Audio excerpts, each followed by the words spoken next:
Pertama, karena memang dia tidak menguasai ilmu bagaimana cara bedakan halal dan haram. Dia tidak tahu bagaimana, apa batasan halal, apa batasan haram. Dia nggak tahu. Cuma dengar-dengar katanya sih haram. Ini karena keterbatasan ilmu.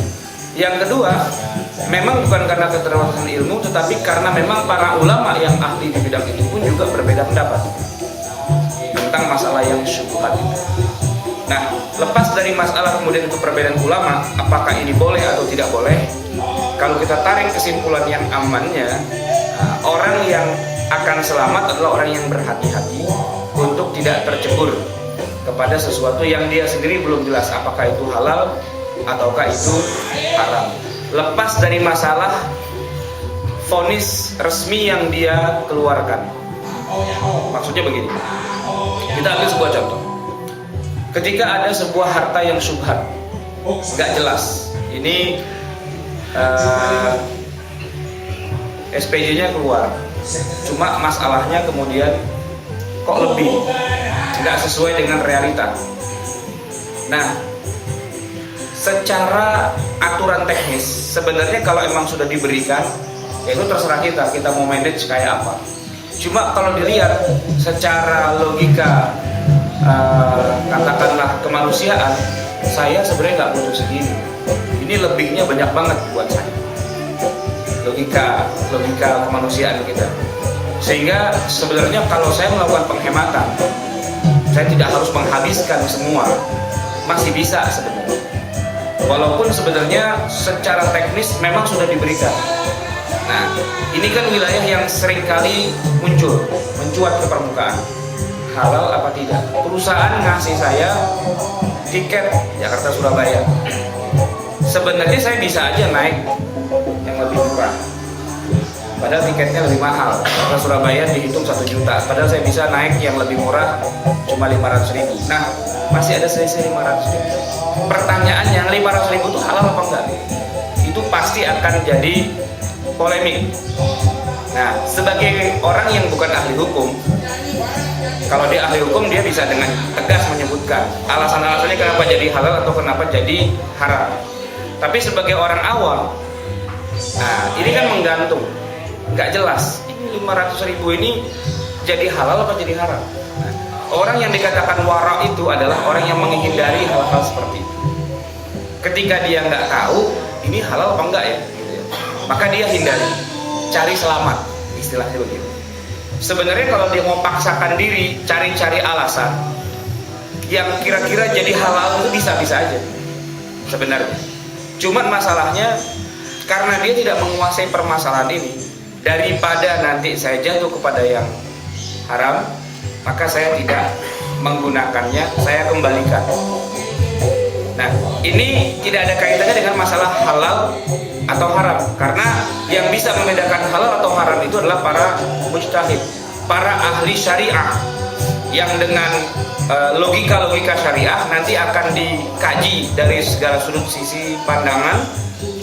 Nanti hasilnya apakah jadi haram atau jadi halal. Nah, ini orang ini bukan ahli syariah, ya kan? Bukan ahli syariah, ilmunya terbatas, kafaah syariahnya terbatas, tinggal kemudian dia dihadapkan pada pilihan itu tadi, sehingga menjadi abu-abu lah wilayah ini. Nah, orang yang wara itu adalah orang yang berhati-hati dari bukan hanya yang haram, tapi yang sekiranya membuat dia ragu. Tapi harus dibedakan. Nah, ada beda antara meninggalkan sesuatu yang ragu-ragu dengan mengeluarkan statement haram. Itu adalah dua hal yang berbeda. Jadi ketika kita wara, ragu-ragu nih, ini duit halal apa enggak ya, lalu kita tidak menggunakan uang itu demi keselamatan kita, itu namanya wara. Akan berbeda halnya ketika kita kemudian langsung vonis, oh itu haram, ente nggak boleh makan itu, anda aja nggak makan, ente juga nggak boleh makan. Kenapa? Karena haram. Nah, ini adalah sebuah statement atau vonis dari kita untuk menentukan bahwa hukumnya adalah haram, padahal hukumnya sebenarnya belum tentu haram, cuma kitanya ragu-ragu karena kita nggak punya ilmu, atau memang itu masih jadi perbedaan pendapat. Jadi ini adalah dua hal yang berbeda, dan sering kita terjebak pada hal ini. Yang benar adalah kita menahan diri kita sendiri untuk jangan sampai jatuh kepada resiko. Sekedar sampai di situ, tapi tidak mengeluarkan statement bahwa itu adalah sesuatu yang haram. Kenapa? Karena untuk mengharamkan sesuatu harus ada dalil yang yakin. Sebagaimana ketika kita menghalalkan sesuatu juga harus ada dalil yang yakin. Dan dalil yang yakin itu dibutuhkan sebagai bahan baku dari para mujtahid, para ulama untuk mengeluarkan vonis. Sebenarnya yang berhak untuk mengeluarkan vonis bahwa ini adalah halal atau ini adalah haram, itulah para ulama. Contoh misalnya dalam hal makanan. Ini sering saya ditanya, bagaimana hukumnya makan daging yang katakanlah ragu-ragu, ini halal apa enggak?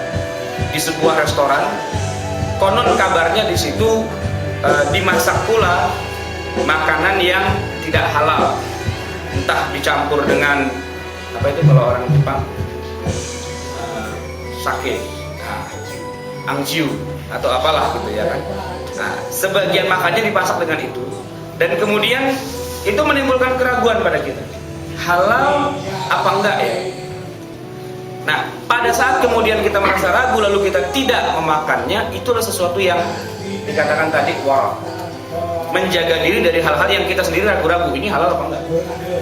Tetapi kemudian ketika kita mengeluarkan vonis, jangan makan di situ karena di situ haram, di situ kita salah. Kenapa? Karena kita sudah memvonis itu adalah haram. Nah, yang boleh kita lakukan adalah saya ragu-ragu makan di situ. Karena itu saya tidak makan. Kalau antum merasa aman, tafadhol. Tapi saya tidak akan mengeluarkan statement bahwa makanan di situ pasti haramnya. Kenapa? Karena mengharamkan sesuatu itu butuh yang namanya statement, vonis yang berangkat dari hasil penelitian dan ijtihad dari data-data yang masuk. Nah, kadang-kadang porsi ini yang kadang-kadang kita berat.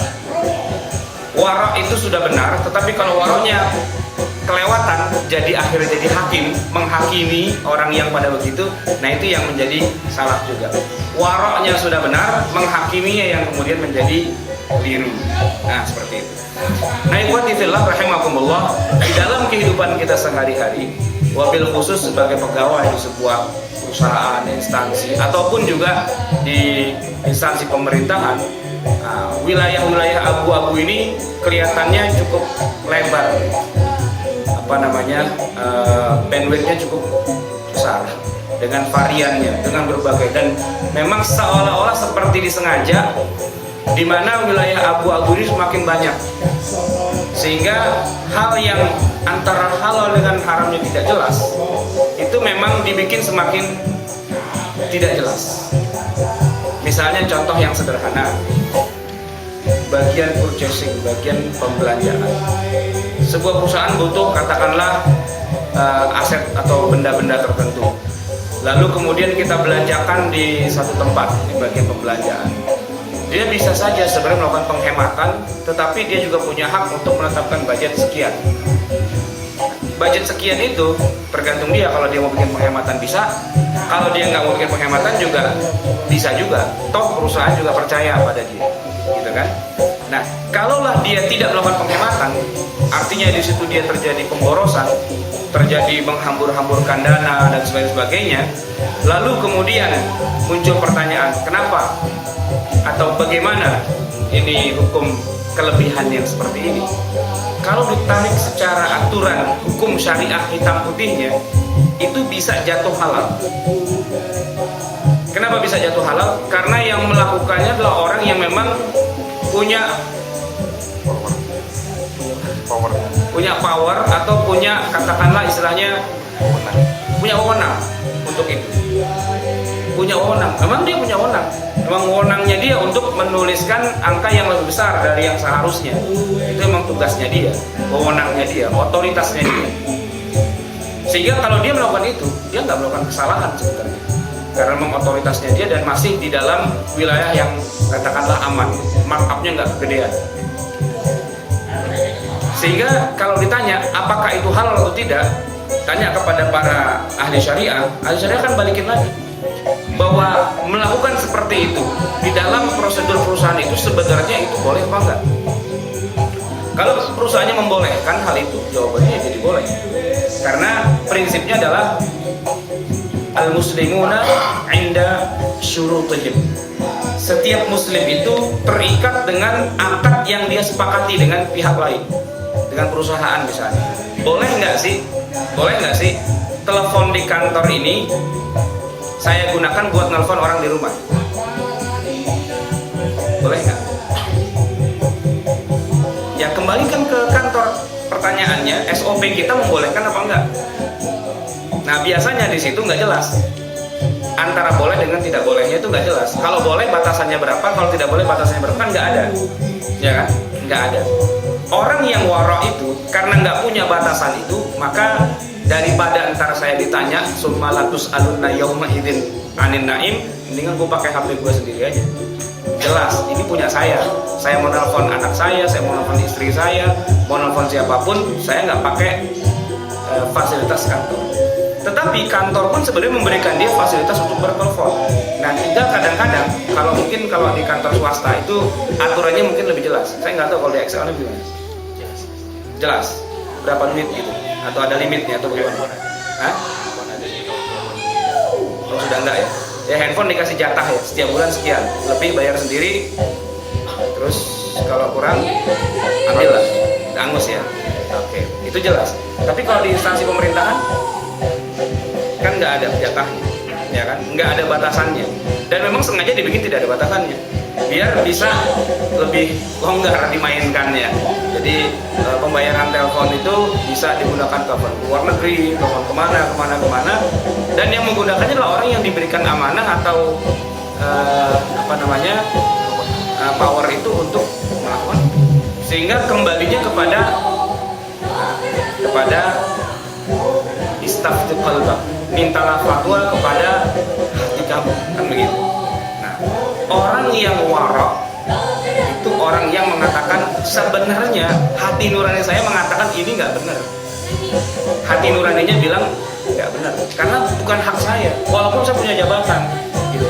Sebab kalau saya melakukan hal seperti ini, pemborosan terhadap kantor misalnya, lalu utusan satu orang saya, bayangkan kalau ada 1000 orang saya, bayangkan kalau ada sekian ribu pegawai seperti saya melakukan hal itu, berapa banyak uang negara sudah terhambur-hamburkan untuk urusan yang sebenarnya tidak tepat sasaran. Dan itu yang terjadi sebenarnya di hampir semua negeri Islam yang berkembang. Jadi korupsi, manipulasi dan sebagainya itu terjadi pada wilayah itu. Bukan orang yang tidak berhak, orang yang berhak cuman dia melebihkan. Ya biasalah, mulai dari yang paling rendah sopir aja itu masih bisa nyatut bensin, kan gitu. Jadi kesempatan untuk mengambil sesuatu yang di wilayahnya dia, cuman secara hati nurani sebenarnya nggak tepat, itu ada dimanapun dan kapanpun dan oleh siapapun. Nah, orang yang wara itu adalah orang yang secara nurani dia mengatakan ini sebenarnya nggak benar. Secara nurani, kalau ditanya jujur pada hatinya sendiri, ini nggak benar. Ini bukan haknya saya. Karena itulah maka Umar ketika dia sedang duduk di ruangan yang lampunya dibiayai oleh negara, lalu kemudian datanglah anaknya mengetuk pintu mau berkonsultasi. Dia tanya dulu, sebentar sebelum kita bicara, saya tanya dulu temanya tentang apa? Tema tentang negara atau tema tentang keluarga? Ketika anaknya bilang kita mau bicara masalah keluarga, wahai ayah, kalau begitu silahkan, cuman saya matikan dulu lampu. Ini kan nggak ada SOP-nya, nggak ada peraturan bahwa kalau mau bicarakan antara anak dengan ayah, ya, itu kemudian lampunya harus dimatikan, tuh nggak ada aturan. Cari di Quran, cari di hadis, nggak ketemu. Itu lahirnya dari jiwa seorang Umar yang tadi warok itu tadi. Itu lahir dari jiwa itu. Kalau aturan hitam putih garis syariahnya nggak ada, garis fikihnya itu nggak ada. Karena dia pejabat dan dia dapat fasilitas, ruangannya diterangi, ya itu kan hak dia. Bahwa kemudian anaknya mau datang, berkunjung, mau ngobrol dan sebagainya, kalau pakai logika kita wajar dong, ya kan? Pakai dah fasilitas saya, itu terserah, itu kan hak saya. Negara sudah membayar saya, negara sudah memberikan fasilitas pada saya dengan ruangan ini, dengan lampunya dan sebagainya. Kalau anak saya mau datang ke ruangan saya, ngobrolin masalah keluarga, silakan saja. Itu kan hak saya. Toh saya sudah berjasa untuk negara ini, untuk kantor ini, untuk instansi ini. Tapi waraknya Umar, nah, ini beda. Dia dia tetap punya perasaan di dalam hatinya, ini nggak benar, ini urusan keluarga, kenapa dibiayai oleh negara, maka dia matikanlah. Itu pula yang dilakukan oleh Sa'id bin Amir yang pernah saya ceritakan, bagaimana seorang gubernur tidak mau menerima gaji. Padahal kalau bicara hak, sebenarnya dia berhak, tapi dia nggak mau terima gaji. Sampai kemudian dia harus memasak buat istrinya, mencuci baju buat istrinya dan sebagainya, karena sifat waraknya ini. Nah, sifat warak inilah yang menjadi modal yang ditanamkan oleh Nabi kepada para sahabat itu semua, karena nantinya mereka akan menjadi pemimpin dunia. Nah, jadi bukan hanya otaknya yang dilatih, bukan hanya kepandaiannya, kecerdasannya, tapi moralitasnya. Jadi kalau kita bandingkan dengan caleg kita yang pada stres hari ini, 180 derajat bedanya, ya kan? Karena niatnya dari awal sebagai pengangguran, nggak punya duit, ya kan? Pengen dapat gaji, pengen dapat fasilitas dan sebagainya, nyaleklah dia, ya kan? Dengan bantuan kanan kiri, pinjaman dan macam-macam, lalu habislah sekian puluh, sekian ratus juta. Begitu perolehan angka suaranya anjlok, langsung pindah ke rumah sakit jiwa atau tiang listrik dicabutin gitu kan. Karena waktu kemarin kampanye dia nyumbang 5 tiang listrik, begitu suaranya anjlok tiang listrik cabutin lagi gitu kan. Atau karpet musola, ya kan, bayangkan karpet majelis taklim udah diserahkan, itu kalau kata orang Betawi borok sikut, itu udah dikasih diambil lagi, dan macam-macam kelakuannya. Nah, dari situ udah langsung kelihatan, oh kayak gitu moralitasnya ternyata. Orang yang akan menjadi wakilnya rakyat, yang harusnya jadi amanah, oh ternyata seperti itu kasusnya. Dan itu jumlahnya ribuan. Saya kalau nggak salah itu ada sekitar 10 ribuan calon seperti itu. Banyak sekali. Dari sekian 170-an juta pemilih, itu ada sekian ribu caleg yang gagal, yang memperebutkan hal-hal begitu, yang memang dari awal orientasinya memang untuk mencari uang. Dia mau naik ke tingkat kekuasaan tertentu, entah itu jadi anggota legislatif ataupun nanti jadi menteri dan sebagainya, untuk mendapatkan uang sebagai pekerjaan. Oh, jadi ternyata jadi caleg itu sekedar cari uang, sekedar daripada jadi orang pengangguran, nggak punya gaji, nggak punya fasilitas, kemudian nyalon dengan mimpi-mimpi indahnya, lalu dia nyalon dan kemudian gagal dan stres, masuk rumah sakit jiwa dan seterusnya. Sesuatu yang 180 derajat saya katakan sangat berbeda dengan bagaimana dulu Rasulullah menyiapkan generasi Islam pertama. Di atas kaidah solbah itulah, di atas pondasi yang kuat itulah, kekuatan moral itu Rasulullah mendirikan bangunan peradaban Islam. Kalau kita berbicara hari ini tentang kebangkitan Islam dan sebagainya, lalu dengan modal kekuatan yang tadi loyo-loyo kayak begitu, saya yakin peradaban yang besar itu dalam waktu singkat pun akan ambruk. Kenapa? Karena moralitas orang-orang yang mendirikannya, yang menyangga peradaban itu dengan bahunya, moralitasnya anjlok. Karena dia hanya mengejar keuangan, mengejar fasilitas, mengejar gaji dan sebagainya, tidak berangkat dari jiwanya yang baik, jiwanya yang bermoral, yang berkorban demi Allah dan Rasulnya untuk menegakkan atau berjihad fi sabilillah dalam hal ini. Nah, ikhwati fillah rahimakumullah, saya akan berikan kesempatan untuk dialog sedikit waktu ini.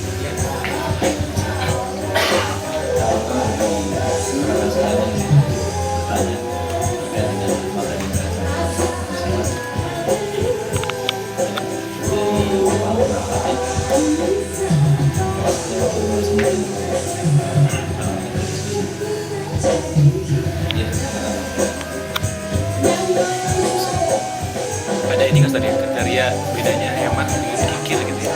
Ini harus hemat atau kita berlebihan ke kikir Hemat atau pelit gitu. Iya.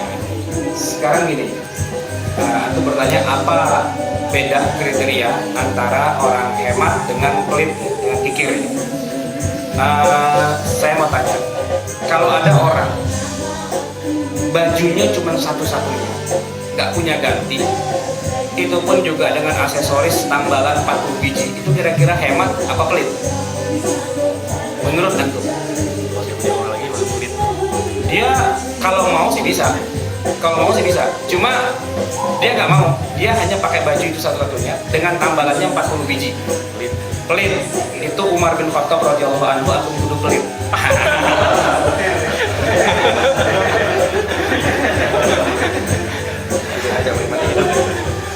Umar bin Khattab radhiyallahu anhu tuh nggak punya baju kecuali yang ada di badannya dan dengan tambalannya yang 40. Kalau dia mau, 3 peradaban dunia di tangan dia, Romawi takluk di tangan dia, Persia di tangan dia, dan Mesir di tangan dia. Bahkan Umar itu mendapatkan beberapa hektar tanah di Khaybar. Khaybar itu dekat Madinah. Itu pusat pertanian kurma yang paling subur dan paling bagus di Madinah. Kurmanya Rasulullah itu kurma ajwa itu. Ya, itu di Khaybar paling bagus. Sekilo kalau dirupiahkan harganya sekitar 500.000. Sekilo. Satu pohon itu kalau lagi panen sekitar 500 kilo. Satu panen. Ya, sekali panen 500 kilo, sekilonya harganya sekitar 500.000. Jadi sekali panen satu pohon berapa? 250 juta ya. Nah, dia punya lahan sekian hektar gitu. Itu ghanimah yang dia dapat dari menjatuhkan Yahudi perang Khaybar itu. Umar dapat sekian puluh hektar di perkebunan kurma Khaybar. Lalu dia tanya kepada Rasulullah, "Ya Rasulullah, saya punya rezeki nomplok ketiban duren, ketiban korma segitu banyak. Ini bukan korma Tanah Abang yang goceng sekilo yang onta aja nggak doyan, bukan itu. Ini kurma ajwa." Kata Rasulullah, "Kalau kamu wakafkan saja fisabilillah." Maka oleh Umar semuanya itu diwakafkan fisabilillah. Kan kalau kita bicara tentang hemat atau kikir, bicaranya bagi kita, ukuran kita, ya belilah barang 10 potong lah baju, susah amat sih kayak gitu, kan begitu ya. Tapi Umar tidak melakukan itu. Umar menjawabnya cuma sumbalatus alunna yauma idzin anil naim. Nanti di hari kiamat, gua mau ditanya juga bakalan punya baju 10 biji, bagaimana pertanggungjawabannya? Itu Umar. Itu yang saya katakan dengan waro. Jadi saya tidak mengatakan Umar itu pelit, juga tidak mengatakan hemat, tapi dia tuh waro. Waro ya, bukan bro. Waro. Artinya kalau dia mau, dia bisa punya semuanya. Tapi ternyata dia tidak mau menikmati itu semua, karena dia berpikir semua kenikmatan yang Allah berikan itu nanti di hari kiamat akan ditanya. Tummalatus alunna. Kamu pasti akan ditanya yauma idzin pada hari itu anin naim, atas semua nikmat yang kamu nikmati sekarang ini. Nah, itu gimana pertanggungjawabannya? Daripada ribet mendingan enggak. Itu Umar gitu kan. Mungkin level kita belum sampai Umar kan, ya kan? Di antara kita kalau baju udah sobek ya udahlah diganti, ya kan, kesempitan dikit diganti dan sebagainya. Itu beda makomnya Umar dengan kita. Gitu ya. Beda makom. Ya. Ada yang lain? Ya mas, ya. Benar Pak. Yang mengenai yang tadi kaitan orang tadi apabila telah diberi nikmat maka melihatkanlah. Itu gimana? Itu ayat Quran. Wa amma bi ni'mati rabbika fahaddits. Maka dengan nikmat Tuhanmu itu fahaddits, maka bicarakanlah. Nah, permasalahannya nikmat Allah itu kan banyak. Sehat aja itu sudah nikmat. Karena orang kalau ginjalnya gagal, ya sudah kebayang lah berapa ratus juta. Belum kalau jantungnya bocor, pasang klep, itu satu klep harganya 1 ginjal Innova kan gitu ya. Kalau 4 klep kan udah lumayan. Gitu kan. Kenikmatan sehat itu yang harus kita bicarakan di antara sekian banyak kenikmatan. Ketika kesehatan kita dicabut sehingga mengalami berbagai macam penyakit dalam, kanker dan sebagainya, maka kenikmatan harta itu menjadi tidak ada artinya. Di atas kenikmatan harta itu masih ada kenikmatan yang lain, yaitu kenikmatan sehat misalnya. Di atas kenikmatan sehat itu masih ada lagi kenikmatan yang lain, itu nikmat iman. Bayangin betapa besarnya Allah kasih kita kenikmatan, lahir dari orang tua muslim, bapak muslim, ibu muslim, dari kecil udah diajarin ngaji, sholat dan sebagainya. Padahal kita nggak punya prestasi apa-apa waktu di kandungan Allah, di kandungan ibu kita di zaman itu. Kita nggak punya prestasi apa-apa. Tiba-tiba Allah takdirkan kita lahir muslim. Yang kalau kita mati minimal walaupun mungkin masuk neraka sebentar dulu gitu, tapi bakalannya masuk surga juga. Karena Rasulullah mengatakan man qala la ilaha illallah dakhalal jannah. Siapa yang sudah mengucapkan la ilaha illallah pasti masuk surga. Asal yang penting waktu matinya dia dalam keadaan muslim. Bayangkan berapa banyak, berapa juta orang yang Allah takdirkan lahir kafir. Dosanya dia apa sih atas kekafiran itu? Orang yang ada di Eropa, di Amerika, di Australia, dan sekian banyak, sekian ratus juta umat manusia Allah takdirkan lahir kafir. Kalau kita tanya, dosanya apa? Apa yang dia perbuat di rahim ibunya? Dia nggak melakukan apa-apa. Kenapa kok Allah takdirkan dia kafir? Ini kalau kita pikir-pikir, itu nikmat iman itu nggak sembarangan gitu, ya kan? Allah udah pilih kita dan random, acak gitu modelnya, ya kan? Kita kan nggak pernah milih waktu dalam perut ibu kita. Ya Allah, nanti kalau saya lahir muslim dong, atau lewat rahim seorang ibu yang muslimah. Enggak. Tiba-tiba saja Allah secara random, secara acak pilih kita, takdirkan gitu jadi muslim. Itu luar biasa. Nah, itu juga harusnya hadis kita bicara. Bukan hanya sekedar kenikmatan dalam bentuk harta atau rizki. Nah, kalau harta atau rizki, fahadisnya bagaimana? Wa amma bi ni'mati rabbika, adapun dengan nikmat Allah, nikmat Tuhanmu itu dalam bentuk harta misalnya, bagaimana? Pertama, hadisnya itu adalah bukan diomongin, oh waduh baru beli BlackBerry 5, bukan itu, ya kan? Itu bukan hadis, itu riya namanya, itu sombong, itu membesarkan diri, narsis lah, gitu ya. Bukan itu. Tapi yang dimaksud dengan hadis, bicarakanlah, ya, ucapkanlah. Maksudnya apa? Pertama, kita mensyukuri bahwa Allah memberikan harta kita itu secara begitu saja. Jadi kalau dipikir-pikir, mungkin kita punya teman dari SD yang lebih pintar dari kita, tapi nasibnya barangkali beda antara nasib kita dengan nasib dia, ya kan? Ternyata Allah memberikan kita kesempatan bekerja di tempat yang baik, dengan gaji yang baik, dengan keluarga dan sebagainya. Berapa banyak orang yang lebih pintar dari kita, bahkan mungkin lebih hebat, lebih punya potensi dan sebagainya, yang kemudian ternyata, mohon maaf, dia cuma jadi tukang ojek, cuma jadi jualan warteg, cuma jadi tukang apalah dan sebagainya, yang secara umum dianggap itu kurang. Tapi entar dulu, belum tentu orang yang kerja di ruangan ber-AC seperti kita ini itu lebih nikmat hidupnya daripada tukang ojek yang di pinggir jalan. Belum tentu, ya kan? Belum tentu orang yang naik Mercy itu hidupnya nikmat. Karena orang Jawa bilang numpak Mercy berbes mini. Gitu. Ada orang Jawa nggak di sini? Numpak Mercy berbes mini. Walaupun dia naiknya Mercy, tapi air matanya berlinang. Kenapa? Banyak utang, kan gitu. Jadi kenikmatan itu tidak lantas otomatis ukurannya adalah materi, juga bukan salary, gitu. Ya, bukan begitu ukurannya. Berapa banyak orang yang gajinya mungkin sudah di angka 20 ke atas, gaji bulanan udah 20 ke atas. Kita berpikir, kita kan gaji 3 koma nih, 3 koma maksudnya tanggal 3 udah koma.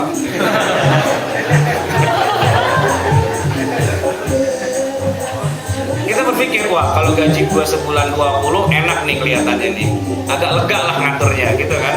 Tapi coba kita selami hidupnya mereka yang gajinya sudah 20 ke atas, atau yang 30 ke atas, atau yang 100 juta ke atas. Tidak lantas nikmat, nggak lantas nikmat, tidak lantas kemudian hidup jadi lega, atau dunia jadi luas, atau suasana berubah jadi berwarna dari yang tadinya hitam putih gitu ya. Gaji 3 koma, dunia hitam putih, gaji 20 ke atas jadi berwarna gitu. Enggak juga, tidak otomatis gitu kan. Maka kenikmatan itu tidak semata-mata materi sebenarnya. Ada begitu banyak jenis kenikmatan yang itu seharusnya kita syukuri. Fahadis itu artinya kita syukuri, dalam arti kita kenikmatan itu kita jadikan sebagai sarana kita mempertebal, memperdekat iman kita kepada Allah Subhanahu wa taala. Barangkali dari aparatnya ada yang bertanya. Ya, kalau itu satu kali kesempatan lagi.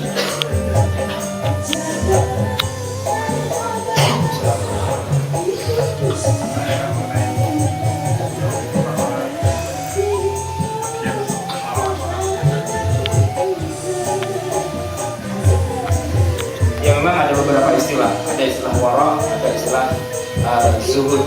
Sebenarnya istilah zuhud itu bagus, istilah zuhud itu bagus, Cuma kalau zuhud itu lebih kepada yang tadi, kepada dia tidak bermewah-mewah dan sebagainya. Tapi kalau wara itu artinya adalah berhati-hati. Dia tidak melakukan sesuatu yang sekiranya dia nggak menguasai bidang itu, sehingga daripada ntar gua jatuhnya haram, mendingan gua enggak. Gitu. Tapi sifat wara itu sifatnya individualis. Setiap orang individu. Dan dia tidak ribut ketika temannya melakukan hal yang dia berhenti, tapi temannya jalan terus, ya nggak masalah. Kenapa? Karena wara itu lebih kepada panggilan jiwa. Dia tidak ada kaitannya dengan ilmu fikih. Kalau ilmu fikih itu bicara tentang hitam dan putih. Ketika lampu hijau maju, gitu. Tapi ketika lampu merah berhenti, itu aturan, gitu kan? Di Indonesia kalau aturan itu kita terapkan, kadang-kadang berhasil, tapi kadang-kadang enggak. Coba aja jajalin lampu hijau kita sikat dengan kecepatan 100. Itu bisa aja ada yang nyelonong tiba-tiba, ya kan? Karena nggak semuanya taat. Artinya hijau itu tidak lantas berarti boleh jalan sekencang-kencangnya. Kecuali di negeri yang lalu lintasnya sudah sangat teratur. Nah, ketika hijau kita bisa yakin 100% bahwa nggak akan mungkin ada yang melintas. Tapi kalau pengendara di Jakarta lampu hijau tancap 100 harus hati-hati justru. Kenapa? Boleh jadi nanti ada orang dari sana yang dia sudah merah dia sikat juga, ya kan? Kuning itu kan bukan berarti siap-siap berhenti kan kalau di Jakarta. Kuning itu tancap gas. Ternyata udah kuning dan udah merah, kan gitu ya. Ketika dia tancap gas, kuning dari hijau, kuning, merah, kan cepat itu. Ketika dia lewatin itu sudah merah. Dan ketika merah, kita di sini sudah hijau sebenarnya. Kalau begitu hijau kita langsung tancap gas, nabraklah di tengah-tengah. Nah, kalau kita bicara tentang istilahnya bicara tentang hitam putih aturannya, nah itu kita bisa nabrak juga. Maka selain bicara hitam putih aturan main fikih, kita juga bicara tentang akhlak. Kita juga bicara tentang panggilan jiwa, nurani. Itu juga bermain. Kalau secara fikihnya bisa halal kok, bisa diatur jadi halal tuh bisa. Apalagi ada banyak perdebatan di antara ulama. Nah, kok pakai yang gampang aja kan bisa. Tapi kan di sisi yang lain ada akhlak, ada moral. Ya kan? Sama aja dengan begini. Syarat sah sholat itu menutup aurat. Dan aurat laki-laki itu batasnya kan sederhana ya. Dari pusar sampai lutut. Kalau ada orang pusar sampai lutut sudah ketutup dia sholat, sah apa enggak? Sah. Tapi urusannya kan bukan hanya sah apa enggak sah. Jajalin sholat Jumat jadi khatib, pakai celana tukang sate doang segini, kalau nggak ditimpukin sama pengurus masjid, ya kan? Gitu. Kalau dia ngeyel, secara syar'i sudah sah, memang Ustaz sudah sah, cuma udah pantas saja, kan gitu. Ada wilayah lain yang masalahnya bukan sah apa nggak sah, tapi ada wilayah, tadi itu wilayah akhlak, moral, etika. Dan di atas bangunan akhlak dan etika para sahabat itulah Rasulullah membangun syariah Islam. Jadi syariah Islam itu kadang-kadang nggak berguna juga kalau pelakunya, law enforcement-nya ini nggak bagus. Harus bagus dulu kualitas orang-orangnya, baru ketika menjalankan syariah jadi bagus. Tapi kalau syariah tiba-tiba berdiri, tapi orangnya saja tidak terbina dengan baik, moralnya dan sebagainya, itu juga nggak akan berjalan. Begitu banyak jaring-jaring hukum yang terlalu besar yang bisa dengan licin kita bisa lakukan. Dan maling-maling syariah, maling ahli syariah itu akan selamat dari hukuman. Kalau dalam hukum potong tangan, dalam Islam itu kan ada hukum potong tangan. Jadi orang yang mencuri, ya, itu hukumannya potong tangan dalam syariat Islam. Nah, kalau malingnya tahu aturan, dia bisa mencuri tanpa harus dipotong tangannya. Karena syarat pencurian dalam ilmu fikih itu adalah barang yang dicuri itu harusnya disimpan dengan benar di tempat penyimpanannya, bukan barang yang celek-tekan di jalan. Itu kalau celek-tekan di jalan diambil sama maling, malingnya itu tetap dosa, tapi tangannya nggak bisa dipotong karena sebutannya bukan pencurian secara hukum hitam putih syariah. Yang namanya as-sariqah, pencurian, as-sariqu was-sariqatu faqtahu aydiyahuma, itu syaratnya adalah barang itu adanya di dalam tempat penyimpanan. Kalau kita punya rumah, punya motor kita tuh bukan di jalanan, bukan di halaman, tapi di dalam garasi kita. Garasinya dikunci, motornya dikunci.